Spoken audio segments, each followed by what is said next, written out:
ছাদ বাগানে এরকম লিচু ফলাতে আজকের ভিডিওটি দেখুন। প্রথমে একটা ছোট ছুরি নিয়ে লিচু গাছের ডালগুলো দুই পাশ থেকে এভাবে কেটে নিতে হবে। তারপরে ছাল ছাড়িয়ে একবারে আলগা করে ফেলতে হবে।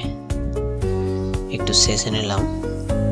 এরপরে অ্যালোভেরা এনে অ্যালোভেরা মাখিয়ে 250 ml এর প্লাস্টিকের গ্লাস নিতে হবে। মাঝখান থেকে কেটে টেপ লাগিয়ে দিয়ে এর ভিতরে কোকো পেস্ট পানির সাথে মিক্স করে ভরে দিতে হবে।